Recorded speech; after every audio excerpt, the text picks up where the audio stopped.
Friends, welcome to Malayali safety Guru. Malayali safety ഗുരുവിലേക്ക് എല്ലാവർക്കും ഒരിക്കൽ കൂടി സ്വാഗതം. ഇന്നത്തെ വീഡിയോയിൽ നമ്മൾ അപ്സ്ട്രീമിലെ പങ്കാണ് പറയുന്നത്.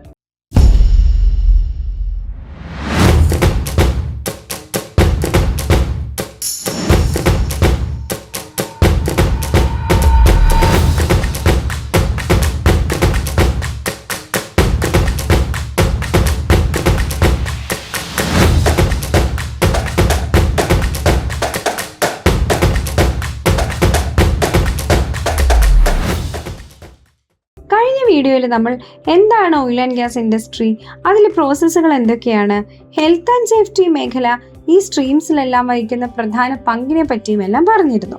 ഇന്നത്തെ വീഡിയോയിൽ നമ്മൾ അപ്സ്ട്രീമിലെ പങ്കാണ് പറയുന്നത്. എന്താണ് അപ്സ്ട്രീം? അവിടെ എന്തൊക്കെ ആക്ടിവിറ്റീസ് ആണ് നടക്കുക? കഴിഞ്ഞ വീഡിയോയിൽ നമ്മൾ പറഞ്ഞിരുന്നു ഈ ഓയിൽ ആൻഡ് ഗ്യാസ് ഇൻഡസ്ട്രിയെ 3ആയി തരംതിരിക്കാമെന്ന്: upstream, mid stream and down stream. കഴിഞ്ഞ വീഡിയോ കാണാത്തവരാണെങ്കിൽ താഴെ നമ്മൾ ലിങ്ക് ഡിസ്ക്രിപ്ഷൻ ബോക്സിൽ കൊടുക്കും, അത് കണ്ടു നോക്കുക കേട്ടോ.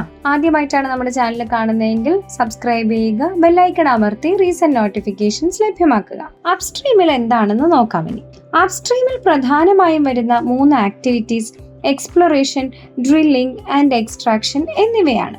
എക്സ്പ്ലോറേഷൻ സ്റ്റേജ് എന്നാൽ ഹൈഡ്രോ കാർബൺസിന്റെ ഉറവിടം കണ്ടെത്തുന്ന പ്രക്രിയയാണ്. ലാൻഡ് സർവേകളാണ് പൊതുവെ ഇത്തരം സോഴ്സസ് കണ്ടെത്താനായി സഹായിക്കുന്നത്. ജിയോളജിസ്റ്റുകൾ rock formation, layers of sediments എന്നിവയൊക്കെ പഠനം ചെയ്താണ് ഓയിൽ ആൻഡ് ഗ്യാസിന്റെ സാന്നിധ്യം മനസ്സിലാക്കുന്നത്.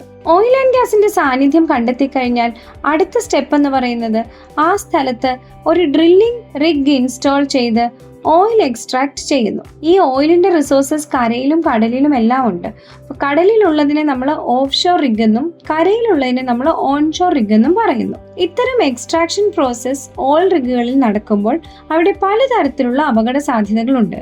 ഈ റിഗുകളിൽ ഹെവി മെഷീനറീസിന്റെ പ്രവർത്തനങ്ങൾ നടക്കുന്നുണ്ട്. അതുപോലെ തന്നെ ഹൈ പ്രഷറിലാണ് ഈ റിഗുകൾ ഓപ്പറേറ്റ് ചെയ്യുന്നത്. ഇങ്ങനെ ഹൈ പ്രഷറിൽ ഓപ്പറേറ്റ് ചെയ്യുമ്പോൾ അവിടെ explosions, blow out, equipment failure തുടങ്ങിയവയൊക്കെ സംഭവിക്കാം. ഇതുകൂടാതെ ഹെവി മെഷീനറീസിന്റെ ഇടയിൽ എംപ്ലോയീസിന്റെ ബോഡി പാർട്സ് ക്രഷ് ആവുക, അതുപോലെ തന്നെ കേസിംഗ് പൈപ്പുകൾ ഡ്രോപ്പ് ആവുക, അതേ തുടർന്ന് മരണം വരെ സംഭവിക്കാനുള്ള സാധ്യതകൾ ഏറെയാണ്. മാത്രമല്ല ഫയർ എക്സ്പ്ലോഷൻസ് ഉണ്ടാവാനുള്ള സാധ്യതയും വളരെ കൂടുതലാണ്. ടോക്സിക് ഗ്യാസസ് ഒക്കെ ആയിട്ട് എക്സ്പോസ്ഡ് ആവാനുള്ള സാധ്യതയും ഏറെ കൂടുതലാണ്.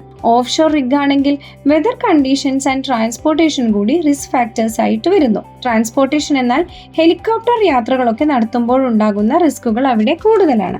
ഇത്തരം അപകടങ്ങളെല്ലാം ഒഴിവാക്കുന്നതിന് വേണ്ടിയും റിസ്ക് ഫാക്ടേഴ്സ് എല്ലാം കൺട്രോൾ ചെയ്യുന്നതിനും ഒക്കെയായിട്ട് ഹെൽത്ത് ആൻഡ് സേഫ്റ്റി പ്രൊഫഷണൽസിനെ അതുകൊണ്ട് തന്നെ വളരെ അത്യാവശ്യമാണ് റിഗുകളിലെല്ലാം. റിസ്കുകൾ കൂടുതലായതിനാൽ ഇവിടെ സേഫ്റ്റി പ്രൊഫഷണൽസിന്റെ പാക്കേജും വളരെ കൂടുതലാണ്. റൊട്ടേഷണൽ ജോബ്സ് ആണ് കൂടുതലും റിഗുകളിൽ ഏർപ്പെടുത്തിയിരിക്കുന്നത്.